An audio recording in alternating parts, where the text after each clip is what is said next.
Esta conferencia será grabada para después poderla subir a nuestro sitio de YouTube de la licenciatura en Literatura y Filosofía, así que agradezco su permiso y consentimiento para grabarla.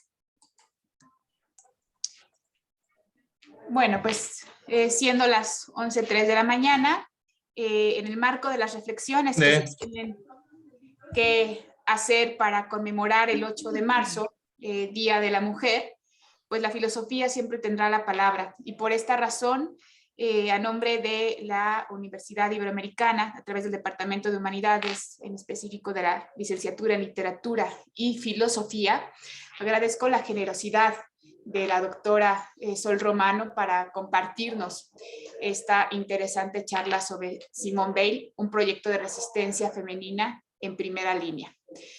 Voy a leer una semblanza de la doctora Sol, si me permiten.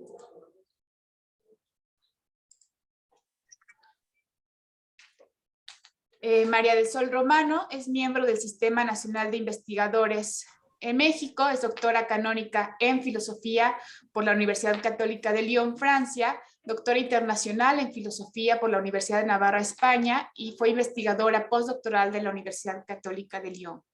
Se especializa principalmente en el pensamiento de la filósofa francesa Simone Weil. En Francia es miembro de la Asociación por los Estudios del Pensamiento de Simone Weil y en España del Centro Privado de Investigación CIDESOC y del Grupo de Investigación Genobifem de la Universidad de Navarra. En Italia es miembro de la Asociación Cultural Stromata y así como del Centro IHRC, Uomo, Cultura y Relación. Hombre, Cultura y Relación. Es políglota, traductora, profesor e investigador en Italia y también es investigador y docente en el Departamento de Humanidades de la Universidad Iberoamericana, Puebla. Ha participado en seminarios, ponencias, comunicaciones y conferencias en simposios, coloquios y congresos académicos en España, Francia, Italia, Alemania, Croacia, Polonia y México. Y ha publicado artículos de filosofía en distintas revistas internacionales. Para nosotros, Sol, siempre es un placer escucharte y nuevamente agradezco tu generosidad para compartir el tiempo y tus conocimientos en este día tan especial para reflexionar sobre la situación mundial de la mujer. Adelante, Sol, es todo tuyo. Muchas gracias, Diana. Muchas gracias también a todos. Buenos días. Quisiera comenzar expresando mi agradecimiento a la coordinadora de la licenciatura en Literatura y Filosofía, la doctora Diana Jaramillo Juárez, por su invitación. También les agradezco a cada uno de ustedes por su presencia. En mi intervención hablaré de Simone Weil, como ustedes ya lo saben, que vivió la guerra, reflexionó sobre la barbarie y elaboró un proyecto para formar... Un momento, es que está fallando un poco esto. Listo. En mi intervención voy a hablar de Simone Weil, una mujer que vivió la guerra, reflexionó sobre la barbarie y elaboró un proyecto para formar un cuerpo de enfermeras de primera línea. En primer lugar, me gustaría subrayar que Simone Weil vivió las dos guerras mundiales del siglo XX, pero una experiencia que le causó un gran impacto fue cuando participó en agosto de 1936 en la Guerra Civil Española, al lado del bando republicano, en la columna Durruti. Esta experiencia fue para ella una importante fuente de reflexión, que la llevó posteriormente a pensar con mayor profundidad sobre la cuestión de la barbarie. Esto la inspiró también a elaborar un plan de acción para resistirse eficazmente a ella, concretamente tras el inicio de la Segunda Guerra Mundial. En 1940, el ejército alemán ocupa París, por lo que Weil y su familia se dirigen a la zona no ocupada y se instalan en Marsella. En 1942, la filósofa viaja con sus padres a Nueva York para ponerse a salvo del antisemitismo. Como se verá más adelante, Weil no es indiferente al sufrimiento de sus semejantes y no puede permanecer cómodamente en la retaguardia. En realidad, ella aceptó partir con sus padres a América, confiando en que desde allí podría desplazarse a Londres para participar activamente en la guerra y estar al lado de sus compatriotas de la resistencia, liderada por el general de Gaulle. En su carta que escribe a Maurice Schumann desde Nueva York, le expresa lo difícil que le fue partir, pero que lo hizo con la esperanza de tener una mayor y más efectiva participación en los esfuerzos, peligros y sufrimientos de esta gran lucha. Como todos sus intentos para viajar a Londres fueron vanos, en esa misma carta le pide ayuda a Schuman diciéndole: creo realmente que puedo ser útil y recurro a usted como camarada para que me saque de la situación moral tan dolorosa en la que me encuentro. Gracias al apoyo del político francés, Veil logra llegar a Londres en diciembre de 1942. Su plan es poner en marcha su proyecto de formar un cuerpo de enfermeras de primera línea. En su proyecto, Veil dirige una mirada profunda al impacto que puede suscitar la presencia de la mujer en la guerra, pero no en cualquier lugar, sino en la zona de mayor riesgo. Esto no implica, sin embargo, identificarla como una feminista militante. Cuando la autora reflexiona, por ejemplo, sobre cuestiones como la opresión social y la barbarie, no se refiere a un género determinado, sino que piensa desde una perspectiva neutra y universal. El hecho de que, en comparación con el conjunto de su obra, proyecte formar un pequeño grupo creado solamente por mujeres es algo único y muy significativo. Para Veil, es esencial que las mujeres que conformaran este grupo tuvieran las cualidades apropiadas para realizar esta peligrosa misión. Asimismo, plantea que no hay ninguna razón para considerar la vida de una mujer como más valiosa que la vida de un hombre, y con mayor razón se acepta el riesgo de muerte. No obstante, con esto no indica que estas mujeres hagan un sacrificio innecesario o suicida, sino que ellas, al igual que los hombres, son completamente capaces de comprometerse en una situación extrema y urgente, como es el caso de la guerra. Si bien Veil ve en este grupo de mujeres todo el potencial para estar al lado de los soldados, su función y sus propósitos son distintos.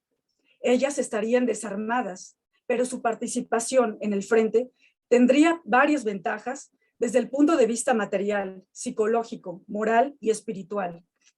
A este respecto, debe subrayarse la experiencia que tuvo Joé Busquet en 1918, durante la Gran Guerra, cuando un grupo de mujeres se encargaba de recoger a los heridos. En una carta que el poeta francés escribe a Veil en 1942, en respuesta al proyecto pensado por la autora, confirma el consuelo que la presencia femenina puede aportar a los soldados heridos en la guerra y reconoce el impulso que estas presencias femeninas transmitieron a los combatientes. La presente exposición tiene dos objetivos. Por un lado, poner de relieve la experiencia y la reflexión que hace Veil sobre la barbarie, y por el otro, destacar que el papel de la mujer en su proyecto de formar un cuerpo de enfermeras de primera línea es fundamental para hacer frente a la fuerza bruta y a la violencia. Por ello, en primer lugar, se hablará de la experiencia que tiene Veil concretamente en la Guerra Civil Española. Luego, se verá que la barbarie es un uso desenfrenado de la fuerza. Posteriormente, se verificará que, para proyectar en el mundo una falsa imagen de poder y grandeza, se recurre a diversos instrumentos de dominio. Y por último, se mostrará que el proyecto veiliano de formar un grupo de enfermeras de primera línea es una tentativa de resistir a la barbarie a través de la acción de estas mujeres que constituyen un símbolo de sacrificio, de resolución, de ternura, de compasión y de humanidad. Veil despreciaba la guerra, pero lo que le causaba más horror en la guerra es la situación de los que se encuentran en la retaguardia. Cuando en julio de 1936 estalla la Guerra Civil Española, la autora se da cuenta de que no podía permanecer cómodamente en Francia, ya que moralmente se sentía partícipe de ella. En una carta que dirige en 1938 al escritor francés, Georges explica que decidió partir en agosto a España para comprometerse en la guerra, porque, como indica, no podía evitar participar moralmente en esta guerra, es decir, desear todos los días, a todas horas, la victoria de unos y la derrota de los otros. Me dije que París era para mí la retaguardia. Veil no se compromete en la guerra con la finalidad de ser una simple observadora, defender una ideología, apoyar los ideales de un grupo o combatir, sino que le impulsa la necesidad de estar al lado de quienes formaban parte de los estratos sociales más desfavorecidos. Como ella misma declara, Desde la infancia, mis simpatías se han dirigido hacia los grupos que se identificaban con los estratos despreciados de la jerarquía social. El último que me había inspirado alguna confianza era la CNT española. No obstante, en el corto tiempo que pasó en España, Bell se encontró con un cruel odio en los dos bandos. Por ello, firma se parte como voluntario con ideas de sacrificio y se cae en una guerra que parece una guerra de mercenarios. Esto es, la autora determina que la barbarie no solamente estaba en el bando enemigo, sino también en el suyo. A este propósito, debe señalarse que la postura de Bale, después de su experiencia en la Guerra de España, es similar a la de otros pensadores contemporáneos a ella. Un ejemplo es precisamente el caso de Bernanos, que estaba en el bando nacional y era militante de la Acción Francesa, un movimiento político de extrema derecha. En su obra, Los grandes cementerios bajo la luna, el escritor denuncia, entre otras cosas, el horror y la desesperación ante la represión franquista dirigida con la complicidad del clero mallorquín. La proclamación de que esta violencia es el síntoma de una crisis profunda de la civilización occidental. Tras haber leído la obra de Bernanos, Bale escribe la carta ya mencionada, dado que encontró en dicha obra ese olor a guerra civil, a sangre y a terror, que ella misma respiró en su propio bando. Pese a que los bandos de Bale y Bernanos eran opuestos, en ambos se derramó inútilmente sangre, se cometieron todo tipo de atrocidades y había una fuerte inclinación a la barbarie. A partir de su experiencia en España, Bale profundiza su reflexión sobre la cuestión de la guerra y la barbarie. La barbarie es a sus ojos algo transmisible y cualquiera tiene la tentación de volverse su cómplice, particularmente debido a la sumisión que se tiene a la opinión colectiva, a saber, cuando las autoridades temporales y espirituales han puesto una categoría de seres humanos fuera de aquellos cuya vida tiene un precio, no hay nada más natural para el hombre que matar. Si se tiene la aprobación y el apoyo de un grupo, puede acabarse con la vida de otros con total naturalidad y sin ningún cargo de conciencia. Y esto es justamente lo que extrae Bale, experiencia de la Guerra de España. Cito, si por casualidad se experimenta al principio un poco de desagrado, se calla y pronto se lo sofoca por miedo a parecer que se carece de virilidad. Hay ahí un impulso, una embriaguez a la que es imposible resistirse. Fin de cita. Cuando se mata, no importa la vida del otro, sino que se demuestra al propio grupo que se tiene el valor de hacerlo. Es una prueba de fuerza y coraje. Como destaca Joël Janiot, se puede matar por vanagloria, por virilidad, sin poner atención a la realidad del que se suprime. En un concepto que parezca ser moralmente irreprochable, puede volverse completamente despiadado y violento. Es decir, personas que repiten sin cesar que son demasiado buenas, en un momento dado pueden llegar a tener la más fría y la más tranquila crueldad. Y esto ocurre primero por la propia capacidad de cometer el mal y luego por contarse con el apoyo de una colectividad. En el contexto de la guerra, Bale notó llevar dentro de sí misma el germen de todos los crímenes, o de casi todos.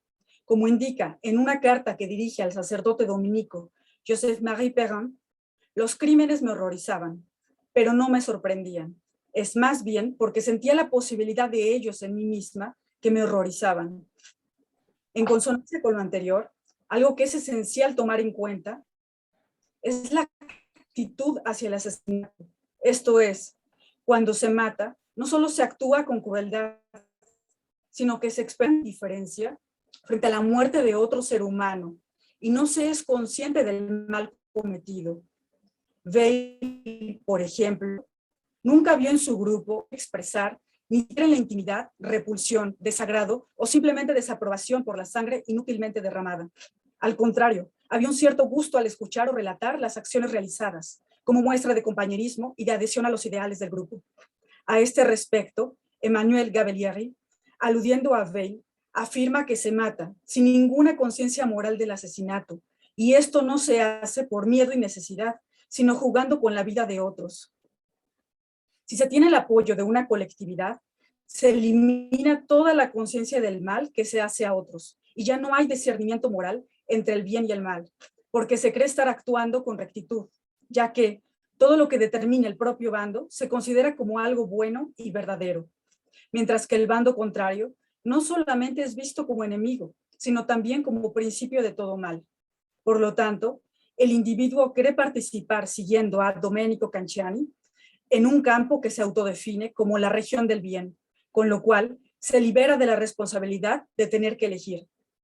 Esto conlleva a lo que Bell concibe como una idolatría de lo colectivo, que en última instancia fundamenta la barbarie y el despliegue de la fuerza. A la par de lo dicho hasta ahora, está la cuestión del olvido de los objetivos que están en el origen de un conflicto. Si se recurre a la experiencia de Bell en la Guerra de España, ella misma verificó que en el bando en el que se encontraba, las mismas necesidades de guerra hacían que se descuidaran los ideales que inicialmente impulsaron al grupo a luchar, a saber, las necesidades de la guerra, siguiendo a Simone Petrenon, borran rápidamente el objetivo inicial, obligan a olvidar las preocupaciones de justicia, de libertad, de humanidad que habían hecho iniciar esta misma guerra. Por ello, Bell observa que los conflictos más violentos de toda la historia de la humanidad se caracterizan por carecer de un objetivo definible. Cito, cuando una lucha no tiene objetivo, no hay medida común, no hay equilibrio, no hay proporción, no hay comparación posible. Fin de cita. Esto provoca que en una guerra se llegue a responder únicamente a las necesidades del conflicto, se mate y se muera por algo totalmente abstracto, se haga un uso desmedido y desequilibrado de la fuerza. La barbarie es un uso desmedido de la fuerza, que puede hacer del hombre a un viviente una cosa. Quien está bajo el yugo de la fuerza es visto por el agresor no como un ser humano, sino como un objeto sin valor que en cualquier momento puede ser eliminado o sometido a una muerte en vida. Bell subraya que es un estado violento, una muerte en vida. El más débil solo tiene la opción entre este estado y el de cadáver. Por su parte, quien hace un uso desmedido de la fuerza, el bárbaro, vive deslumbrado por el poder que siente tener en sus manos. Esto le hace creer que está por encima de los demás y que tiene derecho a decidir sobre la vida y el destino de los otros. Sin embargo, esto no es más que una pérdida del sentido de la realidad, que conduce a vivir en un estado de irrealidad y de sueño. El vivir bajo este estado genera una sensación de superioridad respecto a los demás. Asimismo, impide ver y aceptar la propia fragilidad, una fragilidad que es compartida con todos los seres humanos. En palabras de Bale, a quien cito, debido a que toda el alma no ha podido conocer y aceptar la miseria humana, se cree que hay una diferencia entre los seres humanos. Esto se debe a que no se sabe que la miseria humana es una cantidad constante e irreductible, y que es en cada hombre tan grande como puede serlo, y que la grandeza proviene de un solo Dios, de modo que hay identidad entre un hombre y un hombre. Fin de cita. De acuerdo con el planteamiento de Bale, si no se mira en sí esta fragilidad que es común entre los seres humanos, se produce una falsa imagen de uno mismo. Quienes no son capaces de afrontar su propia vulnerabilidad construyen un yo completamente desconectado de la realidad, que se siente superior a los demás y que espera alcanzar el poder absoluto. Esto puede suceder, en particular, con una nación que se concibe a sí misma elegida para expandir su poder por doquier, por lo que cree tener el derecho de usar la fuerza e incluso la violencia para lograr todos sus propósitos. En tal sentido, Bale advierte que una nación solo puede sacar la fuerza para actuar así de la convicción de que ha sido elegida desde la eternidad para ser la dueña soberana de las otras. Esta convicción lleva a una nación a proyectar la imagen de una fuerza y un poder que considera absolutos y que percibe como un signo de su propia grandeza. Pero, en el fondo, esta fuerza y este poder son irreales y falsos, porque siguiendo el enfoque de la autora, la verdadera grandeza es únicamente de origen divino. De ahí que nadie tiene un poder y una fuerza tan brutales como para destruir todo lo que está a su paso. Ninguna nación sería por sí sola capaz de dominar con facilidad a otras que le superan en número. Si se recurre, por ejemplo, a las observaciones que hace Bale sobre el hitlerismo, para este sería imposible pasar de una cierta cantidad de poder al dominio universal, porque un solo pueblo no puede dominar a muchos otros con las fuerzas de las que realmente disponen. El poder, como afirma Bale, es esencialmente frágil, y quien quiere propagar en el mundo una imagen de poder y grandeza que en realidad no posee, tiene que servirse de diversos instrumentos de dominio que le hacen creer a sí mismo y a los otros que tiene un poder ilimitado. Uno de ellos son las armas que, gracias al desarrollo tecnológico, son instrumentos de destrucción cada vez más especializados. Otro instrumento de dominio es el uso del terror y del prestigio. Por medio de ellos, se aparenta tener una gran fuerza destructora para obtener el control. De este modo, a los ojos de Bale, se logra someter todo por el terror y el prestigio más que por la fuerza efectiva. En el caso de una guerra, el prestigio es un elemento clave, porque no se puede aparecer como débil y frágil ante los enemigos o frente al propio grupo. Quienes tratan de mostrar a través del prestigio que poseen una enorme fuerza, se sirven de dos elementos, la propaganda y la crueldad. En cuanto a la propaganda, es un elemento clave del prestigio y está estrechamente ligada a la fuerza en el sentido en el que le hace ver como algo real. De ahí que la propaganda y la fuerza se sostienen mutuamente. Esto es, la fuerza hace de la propaganda algo irresistible, mientras que esta última hace penetrar en la imaginación la reputación de la fuerza. El poder de la propaganda es tan efectivo que puede convertirse en un importante instrumento de dominio. Por eso, según Michel Narcy, el dominio no se funda en la fuerza, sino en la propaganda. En cuanto a la crueldad, es un medio para establecer y fortalecer el prestigio. Quien aparenta ser fuerte usa de manera hábil la crueldad para extender el terror por doquier y hacerse propaganda a sí mismo para aparentar ser alguien poderoso. Al igual que la propaganda, la crueldad es un valioso instrumento de dominio cuando se convierte en un método.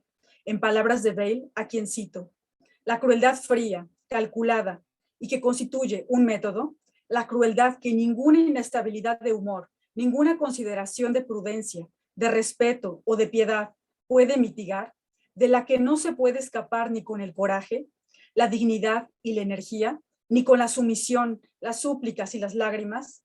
Tal crueldad es un instrumento incomparable de dominio. Fin de cita. Bajo esta perspectiva, es imposible librarse de la crueldad. Si se toma en cuenta el análisis de Bale, hay dos elementos que hacen que la crueldad cause a quien la padece una gran repercusión, tanto a nivel psicológico como moral. Por una parte, la crueldad se asemeja a las fuerzas de la naturaleza, ya que es ciega y sorda, y por otra, se asemeja a la perspicacia y previsión de la inteligencia humana. La crueldad confunde y desmoraliza, induce a consentir ciegamente y sin obstáculos a todo lo que impone. Porque cuando alguien siente que su vida es amenazada, siguiendo a Bale, puede volverse más manejable que la materia inerte. La crueldad es, pues, un método psicológico por el que se busca doblegar la voluntad de los otros para dominarlos. Quien utiliza la crueldad como instrumento de dominio actúa siempre con cautela y astucia para manipular a su víctima. Una de las tácticas del agresor es, por ejemplo, perdonar la vida de la víctima para aparentar clemencia y generosidad, al igual que inspirarle confianza, de modo que suscita la gratitud de todos aquellos que podrían haber sido aniquilados y que no lo fueron, pues esperaban serlo. Una forma similar de manipulación es manteniendo a quienes se consideran enemigos entre un estado de terror y de confianza para confundirlos y atacarlos en el momento oportuno. Bale ve claramente esta característica en Hitler, que en una conversación formuló perfectamente al respecto la regla a seguir, diciendo que nunca hay que tratar a alguien como enemigo hasta el momento preciso en que se está en condiciones de aplastarlo. Lo anterior muestra que la crueldad y la propaganda son instrumentos de dominio que tienen en el fondo un elemento fundamental, la mentira.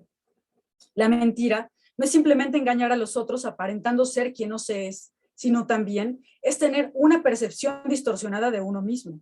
En la guerra, el bárbaro recurre a la mentira disfrazada de verdad para justificar sus acciones y obtener el acuerdo general. Maneja muy bien lo que Bale denomina el arte de conservar las apariencias, dado que no solo evita que los demás condenen sus acciones, sino que él mismo está totalmente convencido de estar en lo cierto, que no se equivoca y que está en su derecho de actuar con crueldad. Para lograr este efecto, observa la autora, hay que estar realmente convencido de que se tiene siempre la razón, de que se posee no solamente el derecho del más fuerte, sino también el derecho puro y simple, y esto incluso cuando no es así. Desde el punto de vista del bárbaro, el enemigo vencido no tiene ningún derecho y su rebeldía merece ser castigada. Y aunque sus acciones sean violentas, no siente culpa, pues las considera como un deber. Manipula de tal manera a sus adversarios hasta el punto de que ellos mismos piensan que merecen ser castigados. Para Bale, este era justamente el proceder de los romanos. Cito, siempre parecía, por sus actos y sus palabras, que Roma castigaba a sus enemigos no por interés o por placer, sino por deber.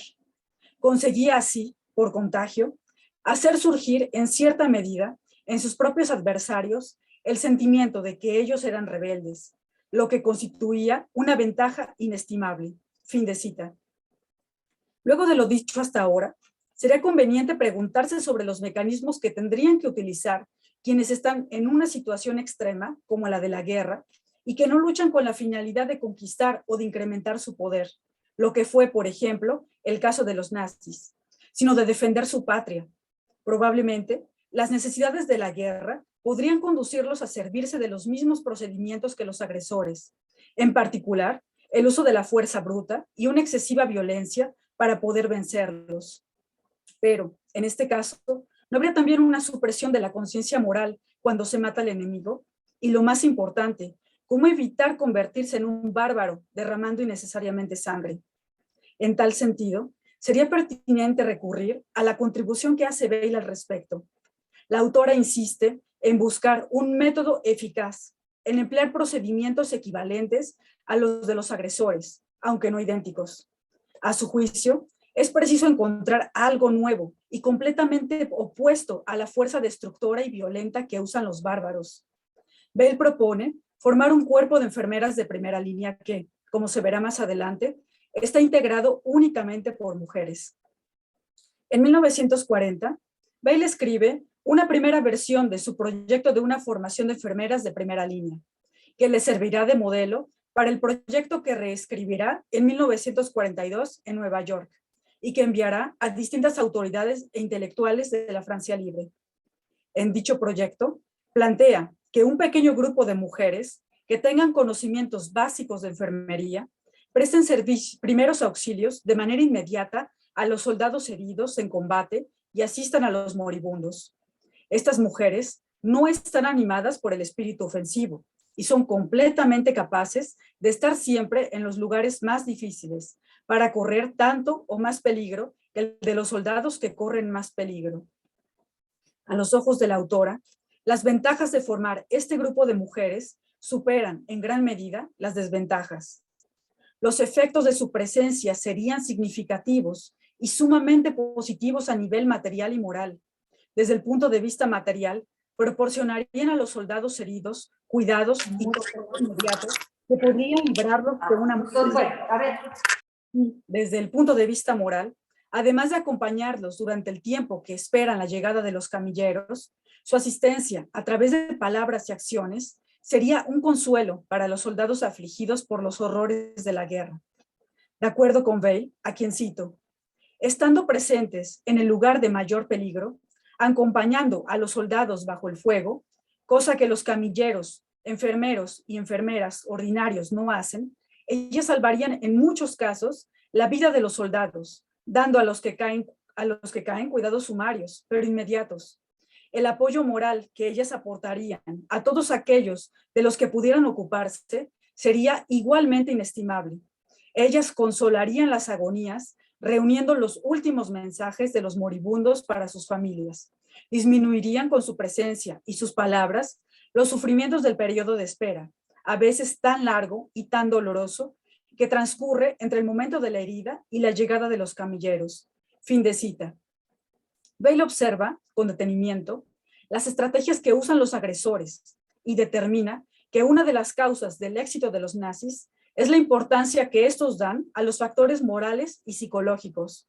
Esto es, Hitler nunca perdió de vista la necesidad esencial de golpear la imaginación de todos, de los suyos, de los soldados enemigos y de los innumerables espectadores del conflicto. Los nazis emplean las SS como instrumentos de propaganda que resultan muy eficaces. Se trata de una propaganda que no se reduce a grandes discursos, sino a acciones concretas.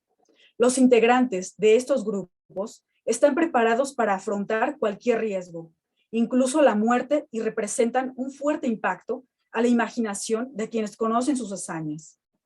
Weil advierte que sus formaciones, constituidas por hombres elegidos para tareas especiales, dispuestos no solamente a arriesgar su vida, sino a morir. Y están resueltos a hacer esto, porque están animados por una inspiración distinta a la de la masa del ejército, una inspiración que se asemeja a una fe, a un espíritu religioso. Weil declara, no es que el hitlerismo merezca el nombre de religión, pero sin duda es un ersatz o sustituto de la religión, y esta es una de las principales causas de su fuerza. De ahí que es conveniente recordar que a los integrantes de las SS se les inculcaba algo semejante a un espíritu religioso, pues se les presentaba la ideología nazi como un absoluto, como un sustituto mundano de lo divino. Se les formaba ideológicamente para que tuvieran un fervor desmesurado por el partido y para mantener en ellos un espíritu de lucha y de sacrificio de su propia vida. Se despertaba en ellos el odio hacia el bando contrario, para que no tuvieran ningún reparo en actuar con una brutalidad sin límites. Por este motivo, siguiendo a la autora, eran completamente indiferentes al sufrimiento y a la muerte para sí mismos y para el resto de la humanidad. Por ello, para Weil, los aliados tienen la responsabilidad de no contentarse con imitar a los agresores, sino de encontrar métodos equivalentes por medio de los cuales se golpee la imaginación, pero de una forma nueva. Porque cuando se trata de golpear la imaginación, cualquier copia carece de objetivo. Solo lo nuevo golpea. Y esta facultad de hacer surgir lo nuevo es por sí misma un signo de vitalidad moral capaz de sostener las esperanzas. Weil propone su proyecto de enfermeras de primera línea, precisamente con el propósito de demostrar que, además de las ventajas ya señaladas, la presencia de estas mujeres sería un modo más auténtico, novedoso y eficaz de causar una fuerte impresión en el propio grupo, en el bando opuesto y en el resto de los espectadores. La formación que proyecta Weil está integrada por mujeres que por naturaleza tienen las cualidades morales necesarias para llevar a cabo la misión de estar en las zonas de mayor riesgo. Son mujeres comprometidas, caracterizadas por tener una resolución fría y viril, unida con la ternura que requiere el consuelo de los sufrimientos y las agonías. Es esencial que actúen con valentía y firmeza ante las adversidades, porque evidentemente sería indispensable que estas mujeres tuvieran una gran cantidad de coraje. Ellas deberían haber hecho el sacrificio de sus vidas. Lo anterior indica que estas mujeres manifiestan a través de sus acciones no solamente mucho coraje, sino también un espíritu de sacrificio capaz de golpear la imaginación de una manera totalmente nueva. La heroicidad que demuestran al poder que ponen en riesgo su vida sería una importante propaganda en el frente. Esto tendría un fuerte impacto por estar fundamentado en actos y no simplemente en palabras. Como observa la autora, en la retaguardia, la propaganda se hace por medio de la palabra. En el frente, las palabras deben ser reemplazadas por los actos. A diferencia de los agresores, estas mujeres no son movidas por el odio, por un falso espíritu religioso o por la idolatría a una ideología, a un partido o a una nación. A ellas les impulsa algo completamente nuevo y distinto, una verdadera inspiración religiosa, que es auténtica y pura, que se manifiesta mediante símbolos, a través de palabras y principalmente de actos. Y esto es justamente el punto central del proyecto de Weil, que estas mujeres causen un fuerte impacto de carácter simbólico, susceptible de resistir a la extrema violencia y barbarie de los agresores. Estas mujeres no solamente serían un gran apoyo material, psicológico y moral, sino también espiritual. Son un símbolo de humanidad y de ternura ante la extrema violencia, crueldad y salvajismo que se vive en el campo de batalla, como destaca Bale, a quien cito. Ningún símbolo puede expresar mejor nuestra inspiración, más que la formación femenina aquí propuesta. La siempre persistencia de algunos oficios de humanidad en el centro mismo de la batalla, en el punto culminante del salvajismo, sería un desafío rotundo a ese salvajismo que el enemigo ha elegido y que a su vez nos impone. El desafío sería tanto más impactante cuanto que estos servicios de humanidad serían realizados por mujeres y estarían envueltos por una ternura maternal. Fin de cita. En efecto, mientras los agresores, concretamente los jóvenes SS, tienen un coraje de una especie brutal y baja que procede de la voluntad de poder y de destrucción, el coraje del grupo de enfermeras que plantea Bale es de otra naturaleza. Estas mujeres no intentan mostrar su coraje realizando una cantidad desenfrenada de acciones destructivas y violentas. Tampoco buscan impactar al mundo probando que son mejores o más valientes que los integrantes del bando opuesto, procediendo con la misma violencia o aumentando su nivel de brutalidad. Ellas están desarmadas y no están animadas por el odio o por el deseo de matar. Lo que las hace diferentes de los agresores es la compasión, la resolución y la ternura que muestran en el frente. Sus acciones son heroicas y representan una nueva forma de golpear la imaginación de una manera efectiva y profunda. De modo que, como indica la autora, a quien cito, este cuerpo, por un lado, y las SS, por otro, harían con su oposición una imagen preferible a cualquier eslogan. Serían la representación más contundente posible de las dos direcciones en las que la humanidad debe elegir ahora. Fin de cita. En virtud de lo expuesto a lo largo de esta presentación, puede decirse que, en una situación tan radical como la de la guerra, hay una fuerte tendencia a volverse cómplice de la barbarie. Además de que el odio, la sed de dominio y de triunfo impulsan a terminar con total naturalidad con la vida de aquellos que se consideran enemigos. Se olvidan o se dejan de lado los verdaderos motivos o ideales que impulsan a luchar. Y esto es precisamente lo que observaron Bale y Bernanos, a pesar de estar en bandos opuestos en la Guerra Civil Española. La barbarie no solo tiene una causa colectiva, sino que también es el efecto de una profunda decadencia espiritual. Por un lado, es muy difícil evitar dejarse llevar por los sentimientos colectivos y se actúa de acuerdo con los parámetros del grupo, incluso si ésta induce al derramamiento de sangre, al odio y a la supresión de la conciencia moral.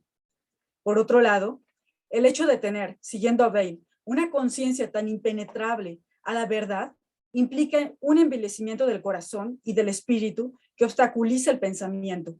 Se hace uso de la fuerza y la violencia por una voluntad de dominio, al igual que para probar al mundo un poder y una grandeza que en verdad no se tienen. Porque, como se ha dicho más arriba, la verdadera grandeza es únicamente de origen divino. Ante este escenario, podría creerse que es imposible resistirse a la barbarie y a la tentación de conseguir un poder que se considera absoluto y con el que se alcanzaría la grandeza. El proyecto que piensa Bale de formar un cuerpo de enfermeras de primera línea es un verdadero esfuerzo de resistencia a la violencia, al sufrimiento, al odio y a la brutalidad. A primera vista, este proyecto parece ser demasiado arriesgado, poco práctico y nada realista. De hecho, a Bale no se le permite llevarlo a cabo, sino que, al llegar a Londres, es enviada a la Dirección del Interior de la Francia Libre para trabajar como redactora, lo que le causa una terrible desilusión. Luego, la alimentación insuficiente y el trabajo excesivo le hicieron enfermar de tuberculosis y morir de un fallo cardíaco el 24 de agosto de 1943, cuando tenía tan solo 34 años de edad. Probablemente, varias personas a las que Bale envió su proyecto pensaron que no tenía sentido poner en semejante peligro la vida de estas mujeres. Asimismo, es posible que creyeran que no era práctico transportar a las zonas de mayor riesgo a este pequeño grupo de enfermeras desarmadas, ya que ocuparían el lugar de soldados y armas que serían más útiles para la guerra. Sin embargo, la propuesta de Bale no es romántica ni real, es un plan de acción que debe usarse en una situación extrema. Es un combate contra el totalitarismo, la barbarie, la fuerza bruta y la idolatría de lo colectivo. En palabras de Jean Yo, es una manera de hacer vivir en las mismas acciones de guerra una inspiración auténtica, la de un valor moralmente superior al heroísmo fanático de las SS. Se trata de un nuevo tipo de resistencia sin armas, sin violencia, sin fuerza bruta, en donde no se busca el exterminio de los enemigos, sino ser un símbolo de concordia, de consuelo, de humanidad, de compasión, de ternura materna. Este grupo de mujeres es un símbolo de resolución y de amor materno, un amor que es completamente puro, desinteresado, gratuito y que expresa sacrificio y don de sí. El proyecto de Veil es de gran actualidad en el sentido en el que se necesita de algo que golpee la imaginación de una forma nueva, un símbolo que inspire, que invite a reflexionar, a actuar y a comprometerse con los otros. Es preciso que no solamente en situaciones extremas como la guerra, sino en cualquier circunstancia, haya personas capaces de socorrer, consolar y construir vínculos entre los seres humanos. Muchas gracias por su atención.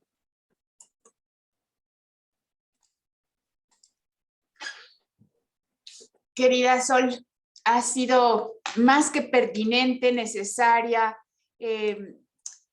Híjole, nos has dejado con muchas más preguntas, con muchas, también algunas certezas de lo que está sucediendo ahorita, no solo en la guerra que se vive en Europa, sino también en los conflictos que se están viviendo en el país, sobre estas reflexiones de la barbarie, del uso descomunal de la fuerza, de la indiferencia hacia el ser humano que sufre y más bien la insensibilidad que tiene el que tiene el poder. Yo quisiera agradecerte de manera personal y también a nombre de la licenciatura en Literatura y Filosofía por esta gran charla que nos reconforta también y nos invita a reflexionar sobre este proyecto de Simone Veil que si bien no se llevó a cabo, pues sí dejó sembrado un camino de reflexiones y de acciones a seguir también, no solo por las mujeres, ¿no? Sino también por la humanidad. Dejaría más bien la palabra a nuestro público. Si alguien tiene alguna pregunta, alguna reflexión o comentario, por favor, les pediría alzar su mano y con gusto les damos la palabra para que podamos conversar unos minutos.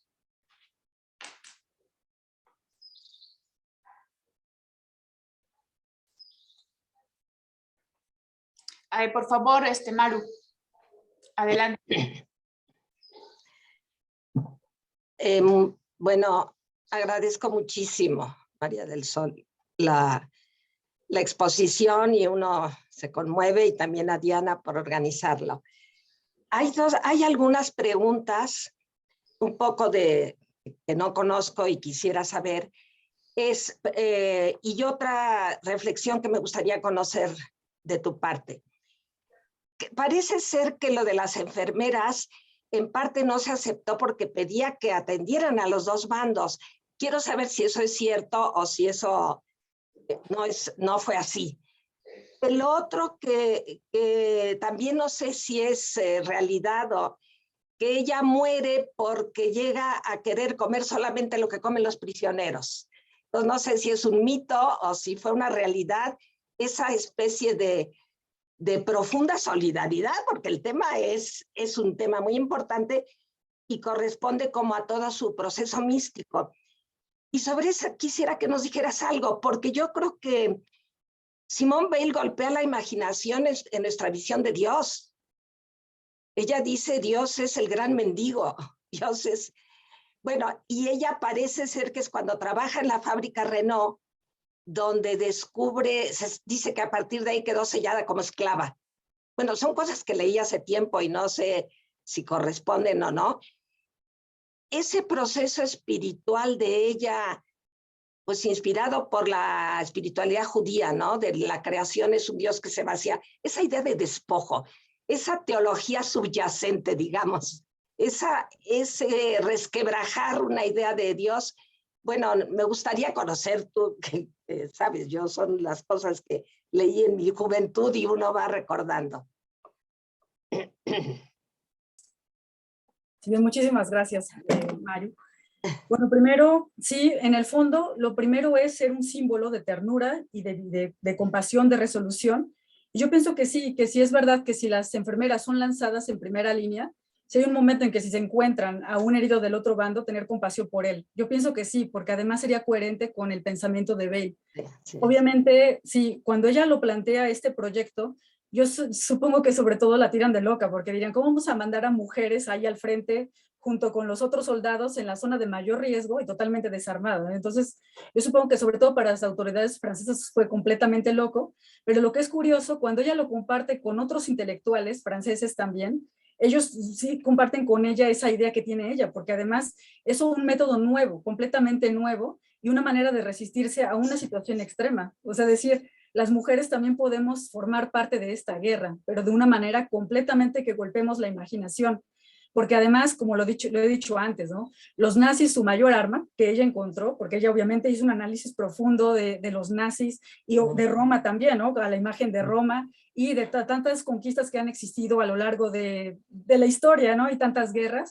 Entonces ella lo que ve que principalmente es el aspecto psicológico, porque en realidad la verdadera grandeza en un ser humano no existe. O sea, no hay una nación que sea completamente poderosa, omnipotente, absoluta, solamente Dios, ¿no? En ese sentido, como ella lo ve. Y por eso se utilizan muchísimos métodos, como ya lo he dicho, la crueldad, por ejemplo, pero también la propaganda. La propaganda es primordial.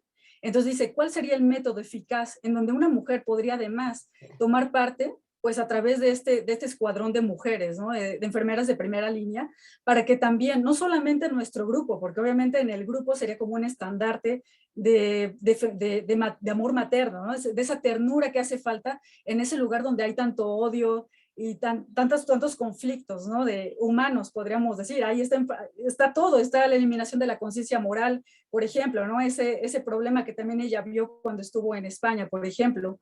Entonces, por eso es tan importante el trabajo de estas mujeres, que no solamente porque no era simplemente de que ella se quería lanzar y ya, sino que también estudió que había una inyección que habían encontrado en Estados Unidos, porque ella estaba en Nueva York, y había una inyección de plasma, y con esa nueva inyección que habían descubierto en la Cruz Roja Americana, se les inyectaba y en ese momento podía impedir y evitarse de que se murieran desangrados con hemorragia o con un shock.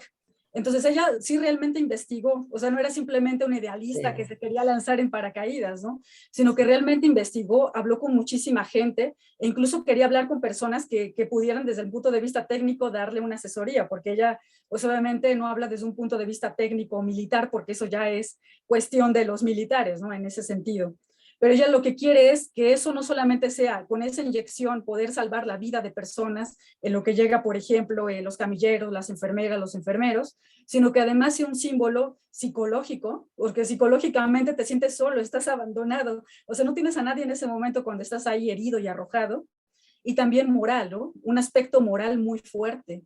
Y evidentemente también espiritual. Está el tema de la compasión, que es fundamental, ¿no? La compasión, la humanidad y varios otros aspectos, ¿no? Que son fundamentales para ella. Entonces, bueno, en ese sentido, pues yo creo que sí, en un momento dado, si encuentra uno a alguien del otro bando por compasión y también por golpear su imaginación, de decirle, yo no estoy aquí por odio contra ti, eres un ser humano y te reconozco como tal. Obviamente no lo dijo ella así, pero en su filosofía y en su postura, después de leerla, de todo lo que sería la unidad de su pensamiento, yo creo que sí tendría compasión también por aquellos que son de bandos opuestos, así como ella lo vio con Bernanos, que eran de bandos opuestos, pero encontró que había cosas en común en los dos, ¿no? La misma barbarie en sus grupos, pero también tratar de sembrar esa humanidad, ¿no? Y esa compasión en esos grupos.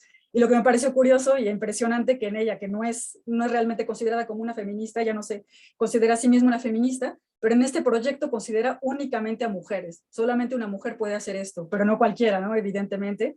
Obviamente tiene que ser una mujer como ella, ¿no? Para hacer esa hazaña tan valiente. Pero bueno, esto sería por este lado. Luego, es verdad que cuando muere, ella lo que quiere es compartir la miseria y la desdicha de los demás. Y eso yo creo que lo vivió de manera implícita, porque yo pienso que ella siempre fue cristiana, o sea, siempre, porque ella creció en un ambiente agnóstico, o sea, su familia era de origen judío, podríamos decir simplemente racial. ella se enteró que era judía ya hasta tendría 11 años o era más grande cuando ni sabía ella que era judía, ella se sentía francesa y estaba en un ambiente completamente agnóstico donde el tema de Dios no tenía ninguna cabida en su vida ni en su pensamiento. Y lo que es curioso es de que siempre hubo en ella esa semilla cristiana de manera implícita. O sea, ella siempre, hasta ella misma lo reconoce después, porque dice, yo no tuve una conversión. Más bien es una continuidad entre algo que era implícito.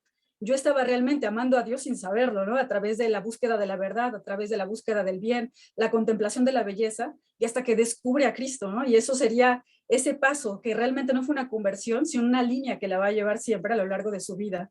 Y justamente, muchos obviamente hay quienes critican cómo murió ella, de que no quería comer, por ejemplo, o de que muchos dicen, ay, que la anorexia o que se dejó morir.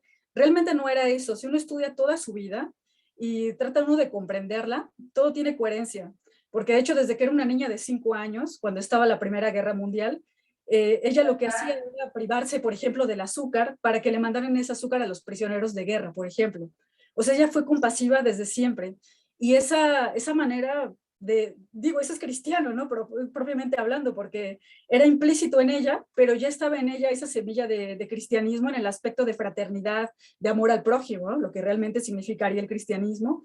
Y también, por ejemplo, en la Guerra Civil Española, ella estaba en una etapa todavía de juventud, donde todavía es pacifista, y ella no puede quedarse como indiferente ante el sufrimiento de los demás. Y por eso decide ir a España, por ejemplo, porque dice, no me puedo quedar cómodamente en la retaguardia, como de niña que se privó del azúcar, no puedo estar cómoda comiendo dulces, comiendo azúcar y varias cosas, mientras pienso que hay otros seres humanos que no tienen comida, ¿no? Y que sufren.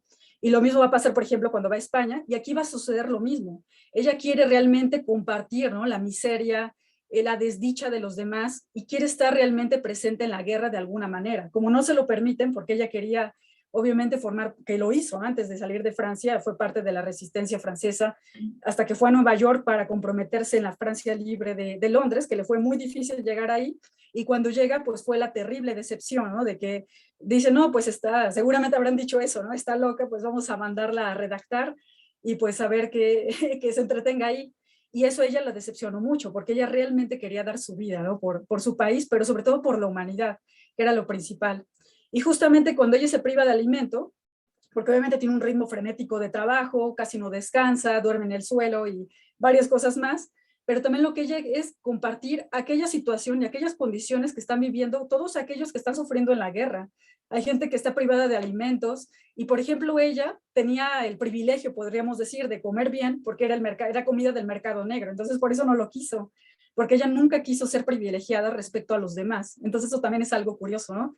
No quiso ser privilegiada, no quería comer algo que los demás, que aquellos que sufrían más en la guerra no podían comer, pues ella tampoco, ¿no? Entonces era una manera de compartir, era verdaderamente una compasión, ¿no? En el aspecto, podríamos decir, propiamente cristiano, en este sentido. Y bueno, ya resumiendo un poco, en cuanto al tema del tema de Dios sería esto, ¿no? Cómo pasa ella de lo implícito a lo explícito, y cómo ese tema de que Dios, o sea, que el mal existe, pero no es porque Dios no exista, ¿no? Sino que más bien Dios nos da la libertad, en ese sentido de que nos deja, ¿no? A nosotros hacer las cosas, y se ha retirado por amor.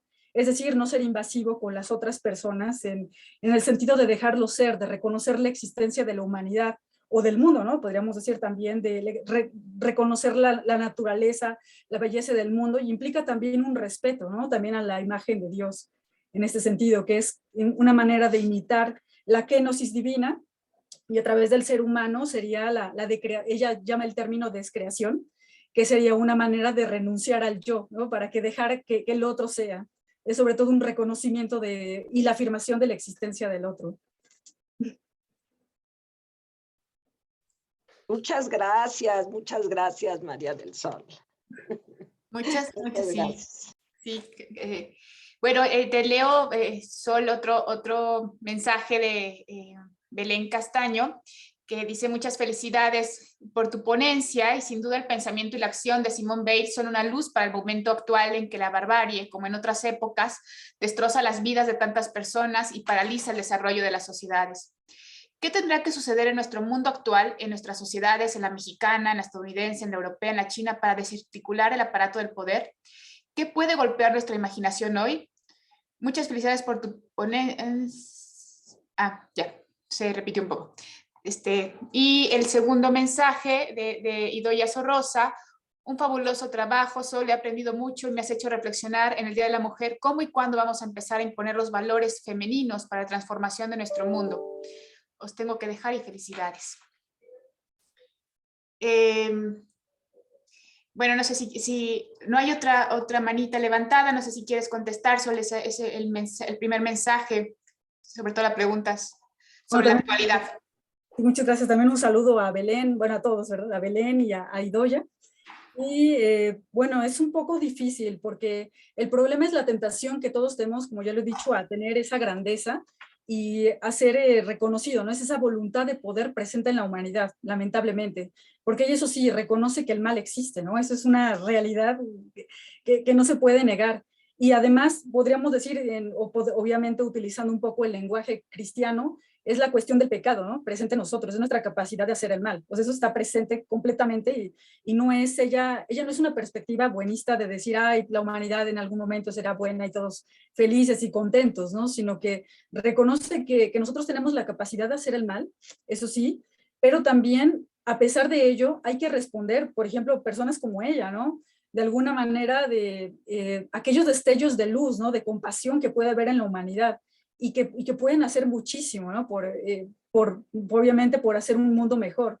Y eso es algo interesante, yo lo que veo en ella, por ejemplo, que ella responde a una vocación que está presente a lo largo de su vida, desde que es una niña hasta que muere muy joven, evidentemente a los 34 años de edad. Y eso es algo muy interesante, ¿no? ¿Qué puede golpear la imaginación? Pues yo pienso que todo aquello que pueda golpear la imaginación tiene que ser, como ella dice, de una manera nueva. Que no sea repetir los mismos métodos que utilizan aquellos que desean de una manera feroz, ¿no? Lo que sería el poder, la fuerza, el dominio sobre los demás, sino que sería igual usar los mismos métodos que usan ellos, pero de una manera completamente opuesta y nueva. Evidentemente, yo creo que en el fondo es estar animado por la caridad, ¿no? Ese sería uno de los principales puntos, ¿no? Ella lo llamaría dejarse inspirar por el amor sobrenatural, ¿no? En este sentido, de realmente dejarse inspirar y dejarse mover, ¿no? Hacia eso, a esa acción a la que somos impulsados de manera, podríamos decir, completamente pura. Pero bueno, esto sería, podríamos hablar ya prácticamente de un santo, ¿no? Para lograr hacer todo eso, ¿no? Porque ella, de hecho, en algún momento no lo dice desde el punto de vista solamente religioso, pero sí llega a decir en algún momento, este mundo tiene necesidad de santos. Pero no lo dice en el sentido de cristianismo o de un tipo de confesión, sino que realmente esta manera de mirar al otro, otra manera de ver la humanidad. O sea, este mundo lo necesita realmente, ¿no? Y por ejemplo, necesita también de todos esos destellos de luz y de aquellos que se dejan guiar, ¿no? Podríamos ir por una inspiración hacia el bien. Aunque obviamente no hablemos de Dios en este sentido, podría ser de manera implícita, tener esa mirada hacia ese deseo que todos tenemos por naturaleza de bien y dejarse llenar de ese bien, ¿no? Y esa verdad, e ir hacia eso. Obviamente en el fondo ustedes verán que también es una inspiración tanto socrática como platónica. O sea, no solamente hablo por eso desde el punto de vista religioso, sino también podríamos decir en la misma espiritualidad presente en el mundo griego, ¿no? Podríamos decir pagano, entre comillas, ¿no? En ese sentido. Entonces, bueno, sería eso. Y también otro aspecto que ella tiene en cuenta es tratar realmente también de ver que nosotros seríamos, en el sentido de Platón, como unas plantas que tenemos raíces tanto a nivel superior como inferior, ¿no? En el sentido de que necesitamos tanto estar arraigados en esta tierra, pero también una mirada hacia lo sobrenatural, ¿no? Otra cosa también importante en ella es el aspecto de saber qué es realmente una religión, que una religión no tiene que ser confundida con una idolatría, porque sucedería esto, si negamos toda religión en cuanto a una mirada hacia lo absoluto, lo trascendente, el problema es que nos vamos a quedar simplemente en esta tierra y vamos a decir que todo aquello que está aquí lo vamos a ver como una religión a final de cuentas, porque religión también significa una religación, ¿no? Una unión, un vínculo con algo.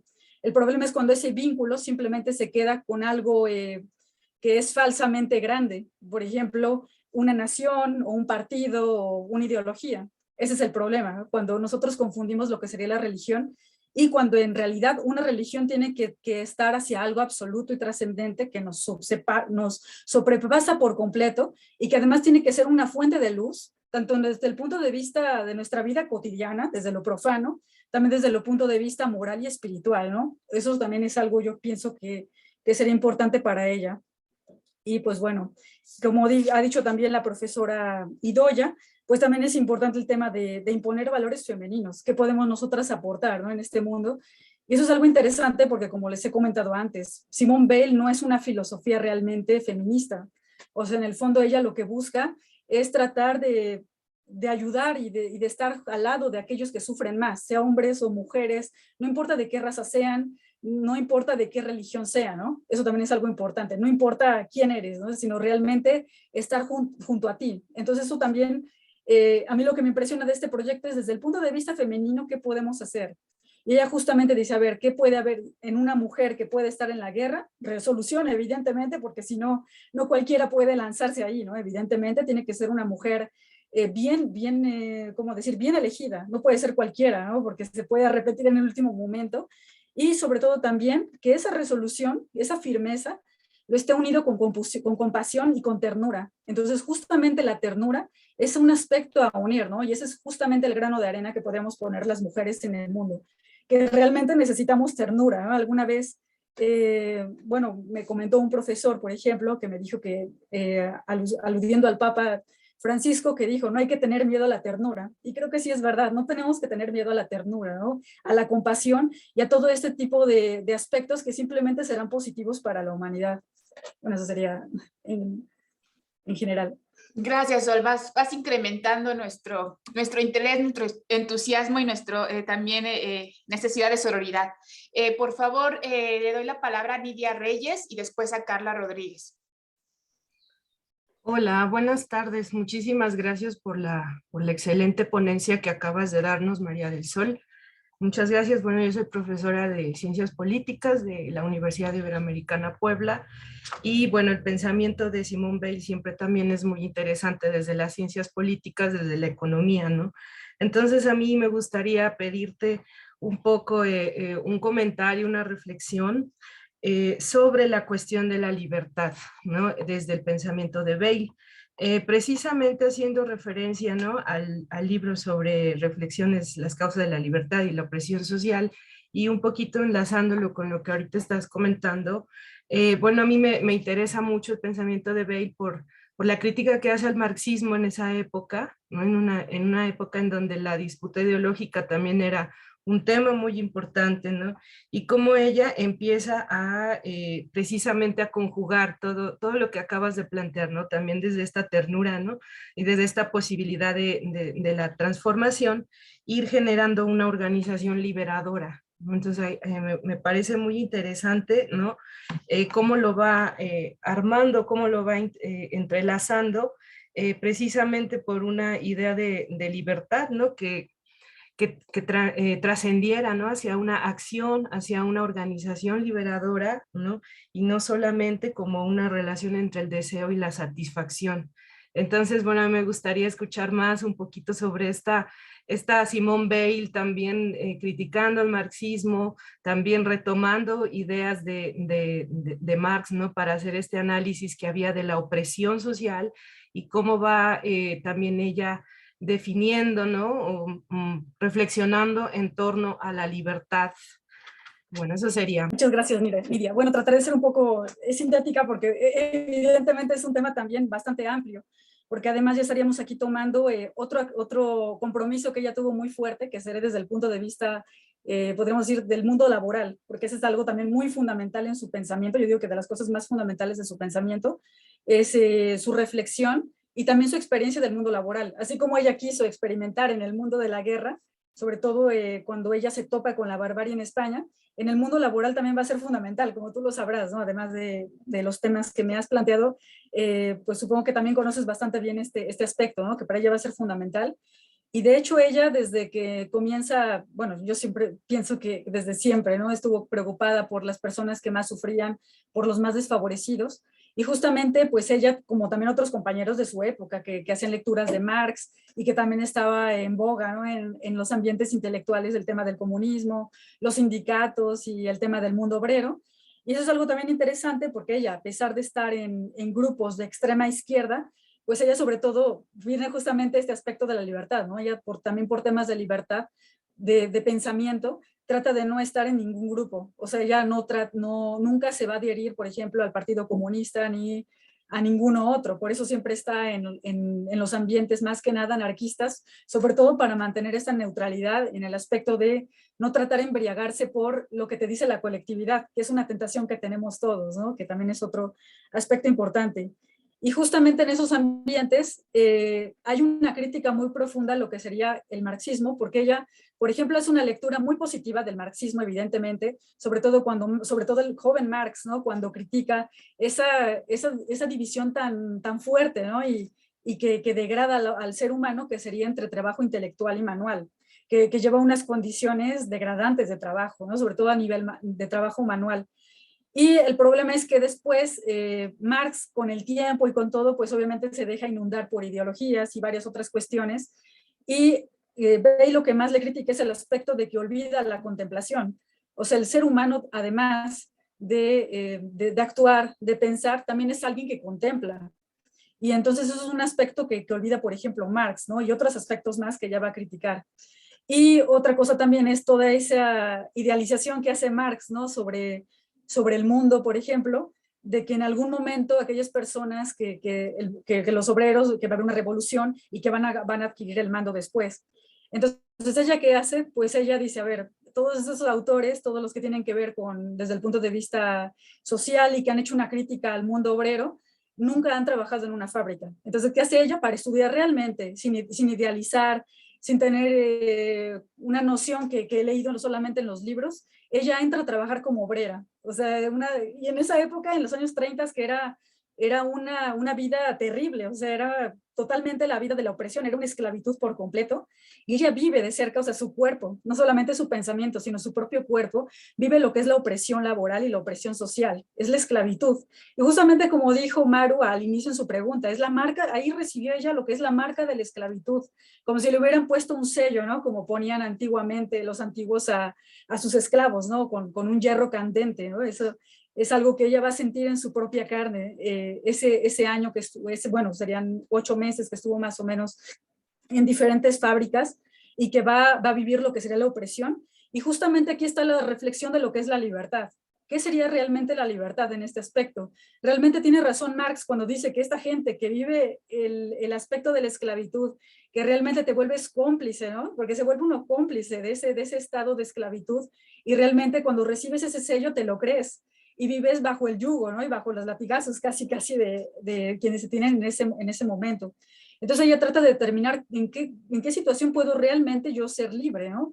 Porque recordemos también que está el aspecto, por ejemplo, del racionalismo, sobre todo, por ejemplo, sistemas científicos que hablan de cómo producir más, cómo generar más riquezas, por ejemplo, Taylor, o por ejemplo, Ford, ¿no? El tema de la producción en cadena, y lo que al final obviamente vamos a tener mucho dinero, sociedades capitalistas súper ricas, pero ¿qué pasa con esas personas? Me recuerda mucho la película de Charles Chaplin, de Tiempos Modernos, cómo uno mismo acaba atrapado en ese mecanismo tan profundo. Entonces, ¿cómo liberarse de esto? Y justamente lo que Bale se da cuenta ahí es de que la única manera, como has dicho tú perfectamente bien, que la libertad no es simplemente vincular lo que sería el deseo y su satisfacción. No es solamente desear algo con todas mis fuerzas y que lo voy a obtener. ¿Por qué? Porque en el mundo obrero que ella vivió no es posible. Por mucho que desee yo que descienda el bien sobre mí, no es posible porque estoy marcado como un esclavo. Entonces, ¿de qué manera puedo realmente ser libre? Pues la única manera es que se una tanto el pensamiento con la acción. O sea, que no solamente trabaje como una máquina, como si fuera una parte de una maquinaria, que yo esté, podríamos decir, casi esclavizada a la máquina, como si la máquina fuera superior a mí, como si un pensamiento artificial pensara por mí. Entonces aquí justamente es el aspecto de ella, para que realmente un trabajo sea digno, y todo trabajo que hagamos, no solamente me refiero al manual, también al intelectual, tenemos que saber unir pensamiento con acción siempre. Es decir, un trabajo manual que sea creativo, que yo al menos, que aunque sea obrero y que esté trabajando con ciertas piezas, pero que yo sepa en qué estoy contribuyendo yo en el conjunto de mi trabajo, que se me diga, o por ejemplo, que vengan, ¿no?, a visitarme a la fábrica y que los lleve a dar un recorrido para que realmente no sea un lugar de opresión, sino que sería un lugar de mi libertad, ¿no? Y eso es justamente una reflexión que va a tener Abel toda su vida, hasta prácticamente hasta su muerte, ¿no? Porque justamente fue una de las últimas obras muy recomendada, que en español está traducida como Echar raíces, y justamente ella termina con esta conclusión: tenemos que fundar una civilización inspirada en la espiritualidad del trabajo, porque justamente aquí está la cuestión, ¿no? En el trabajo tenemos que encontrar esta unidad entre pensamiento y acción, es decir, la libertad. Ahí tenemos que encontrar esta libertad en cualquier tipo de trabajo, como se los he dicho. Es decir, también si somos personas que solamente nos dedicamos, lo digo también por mí, ¿no? Al trabajo que es completamente intelectual, el problema es que nos olvidamos de lo que es lo real. Y de alguna manera el trabajo manual nos pone en contacto con lo real, con la necesidad. Mi cuerpo está en contacto, ¿no? con lo que me dice, con la materia, una materia que es inerte, ¿no? y que sigue su curso. Entonces el trabajo manual es una manera de adentrarme en esa realidad. Y por eso ella también, ella ve tan positivamente el tema del trabajo manual. Por ejemplo, a ella le gustaba mucho trabajar como obrera agrícola, le gustaba trabajar en el campo con sus manos, ¿no? De qué manera uno trabaja con sus manos y al mismo tiempo es algo espiritual. ¿Cómo te vas tú fortaleciendo espiritualmente? O, por ejemplo, hace ese nexo en las escrituras, por ejemplo, en el Antiguo Testamento o en el Nuevo Testamento, siempre está ese lenguaje, ¿no? Del trabajo agrícola, y cómo ese trabajo también tiene frutos espirituales. Entonces, justamente esta libertad tengo que encontrarla en este medio, en el trabajo, porque obviamente pues todos estamos inmersos en este ambiente, ¿no? Entonces, realmente, ¿cómo puedo yo ser libre ahí? Y justamente el trabajo es el modelo ideal, porque es la manera como puedo adentrarme en lo real, no estar soñando de que el mundo es mágico, que estoy en el paraíso terrenal. El trabajo es el que te hace ver que no estamos en el paraíso terrenal, pero al mismo tiempo el trabajo tiene que ser el motor para que podamos unir nuestra acción, pero también una manera de unir tanto el bien como la necesidad, ¿no? Ese deseo que tenemos nosotros de bien, que todos tenemos por naturaleza, tratar de integrarlo en este mundo, ¿no? Que sería el obrero. Y por eso el tema de la contemplación. O sea, no solamente... Sí, sí, dime. Ah, no sé, que me hablaba alguien, perdón. ¿No? Bueno, sería este aspecto, ¿no? Que también sería importante a considerar. No sé si con esto respondí un poco, pero bueno, obviamente es un tema bastante amplio y simplemente es bueno, un poco sintético. Muchas gracias. Sí, terminaste muy bien con esta cuestión del trabajo. Creo que ahí es donde se ve también esta potencia, ¿no? Para ir superando la opresión social. Muchas gracias. Sí, sí, gracias a ti, Nidia. Había alguien más que ahorita se me fue el nombre. Era Carla, por favor. Perdóname, Carla. No, no te preocupes. Primero, muchas gracias, Sol. Siempre es un placer escucharte y escuchar tus reflexiones. La verdad es que sí me dejan pensando en muchos temas, a pesar de que tenga una sola línea, siempre me llevas a reflexionar y eso te lo agradezco mucho. Y la manera en la que terminaste tu ponencia me parece que es donde yo más me siento identificada, que es en construir relaciones y construir redes y alianzas con los seres humanos, ¿no? Ahora puedo decirlo que con mujeres por el día, pero creo que igual crear lazos con otras personas nos recuerda que no todo es violencia, que no todo es esto terrible que está sucediendo en el mundo, y pues eso la verdad es que me deja de alguna manera tranquila. Y también rescato mucho lo que dices sobre la manera en la que Roma conquistaba los territorios. Y te quería preguntar si esta estrategia de hacer ver al otro como el rebelde es como tal una estrategia, o si es más bien una consecuencia de los actos violentos. O sea, si es más, pues no planeado, como una consecuencia natural de esto, o si es parte de una estrategia. Sí, claro, todo es estrategia en este sentido, porque no solamente estrategia, sino también, como le he dicho antes, ellos mismos se lo creen. O sea, no es solamente de hacer creer a los demás que uno es el bueno y los otros son los malos, sino que uno mismo se lo cree.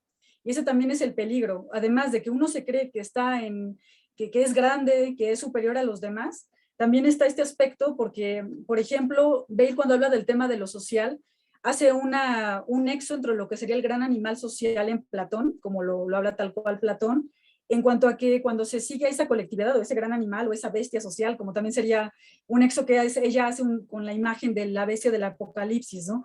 De cómo esta bestia tan gigante, este animal tan grande, mueve nuestras propias conciencias, hasta el punto de que nosotros estamos orillados a perder nuestra propia conciencia moral. Entonces, ¿qué es lo que pasa? Cuando el gran animal dice que algo es bueno, que algo es verdadero, entonces evidentemente nosotros tenemos que obedecerlo, porque si no se está fuera de esta bondad y de esta verdad. Y ese es el problema, ¿no? Que justamente lo encuentra Platón, y por ejemplo, cuando si ustedes recurren a la República, en donde está este aspecto. Y hay que alimentar a este animal, hay que alimentarlo, y evidentemente lo que él estipula que es bueno, pues eso tenemos que hacer, ¿no? Y eso va a ser bueno, y todo lo que está fuera va a ser malo, va a ser completamente contrario a lo que dice este animal.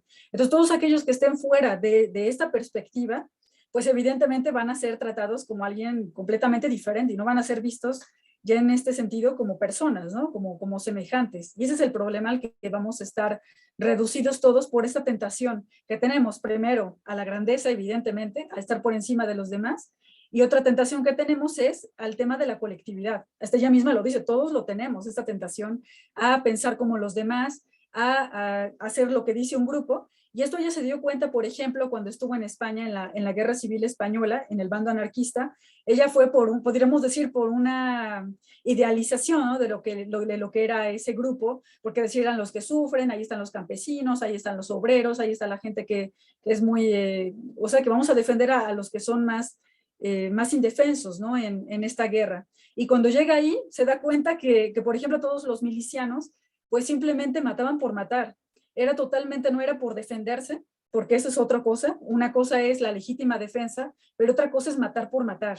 Entonces ella luego le contaba, ¿no? de campañas punitivas que hacían al bando opuesto, y la manera tan indiferente como hablaban de la muerte de otros. Por ejemplo, cuando contó ella lo que le afectó, por ejemplo, muchísimo, fue cuando le contaron que un muchacho que tenía 15 años, por ejemplo, tenía su estampita de la Virgen y era católico, obviamente, era falangista, y como él no quiso unirse con el grupo de Durruti, pues lo mataron, ¿no? Entonces, cosas así para ella fueron impresionantes, ¿no? De cómo matar simplemente por matar, y a gente que no tiene nada que ver, ¿no? Como, bueno, lo estamos viendo ahora. No solamente me refiero a todo lo que, por ejemplo, a Ucrania, ¿no? Me refiero en general. O sea, porque aquí este aspecto simplemente estamos en este aspecto porque es algo que nos está todo el tiempo en los medios de comunicación, pero hay que hablar a nivel global, ¿no? Hay gente que sufre en todo el mundo, y justamente es por esta falsa imagen de uno mismo, de una falsa grandeza que cree tener uno mismo, lo digo en general, o también esta incitación de la colectividad a eliminar toda conciencia moral, es decir, yo mato al otro sin ningún cargo de conciencia. ¿Por qué? Porque mi grupo me apoya. O sea, me puedo reír cuando maté a alguien, ¿no? Y no hay ningún problema porque mi grupo me está apoyando. Y justamente, como tú lo has dicho muy bien, en el fondo también está este aspecto de ver al otro como el rebelde, como el malo, y como ese principio del mal que hay que eliminar, evidentemente, ¿no? Eso también es algo que sí tiene que ver también con la propaganda, pero también una conciencia que va perdiendo uno. Ese es el problema. Vamos absolutizando a nuestro grupo. Y ese es el problema que les dije antes. Hay que saber qué es religión. El problema es cuando no consideramos algo que tenga que ver con lo absoluto, vamos a dejar eso como algo relativo. Y el principio de todo bien lo vamos a dejar a algo relativo, a una persona, a un grupo, o a un partido, a una nación. Y ese es el mayor peligro que tenemos y que ella justamente analizó, ¿no? En este sentido. Sí. Muchas gracias, Sol. Sí, me gusta eso sobre hablar de grandeza y también como esta contraparte, una especie de como las dos caras de la moneda, ¿no? Entonces, muchas gracias de nuevo.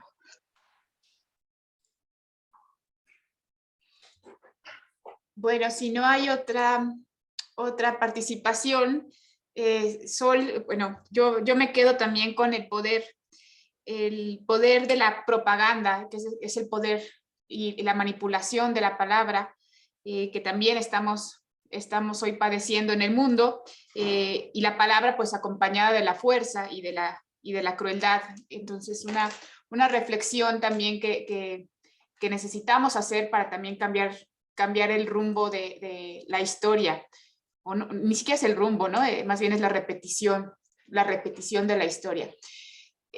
Sol, yo creo que estamos todos muy agradecidos por esta plática en este 8 de marzo. Nos dejan muchas reflexiones, nos deja también muchos compromisos. No se trata solo de hablar, no se trata solo de eso de hacer propaganda, sino también se trata de tomar acciones, y eso es una tarea que estando aquí, estando hoy y siendo parte del mundo, pues tenemos todas y todos. Así que a nombre de la Licenciatura en Literatura y Filosofía del Departamento de Humanidades de la Universidad Iberoamericana, te agradecemos mucho tu generosidad por esta charla, y les agradezco también su participación y haber estado hoy presentes. Bueno. Yo que te agradezco a ti muchísimo, Diana, de verdad, por esta invitación. Además, para mí, pues es emocionante hablar de todo esto. Y les agradezco muchísimo a todos por sus preguntas. La verdad, lo he disfrutado muchísimo. Y también es una manera, bueno, al menos a mí me gusta mucho haber compartido esto con ustedes, porque es algo que me emociona, que me hace reflexionar mucho y que pues nos invita, ¿no? a pensar y actuar, ¿no? al respecto. Y muchísimas gracias a todos ustedes, de verdad. Pues muchos bravos, mucho cariño también. Cariño sobre todo eso también para ti, Sol, y para todas y todos en este día. Que tengan muy buena tarde y bueno, con esto nos despedimos.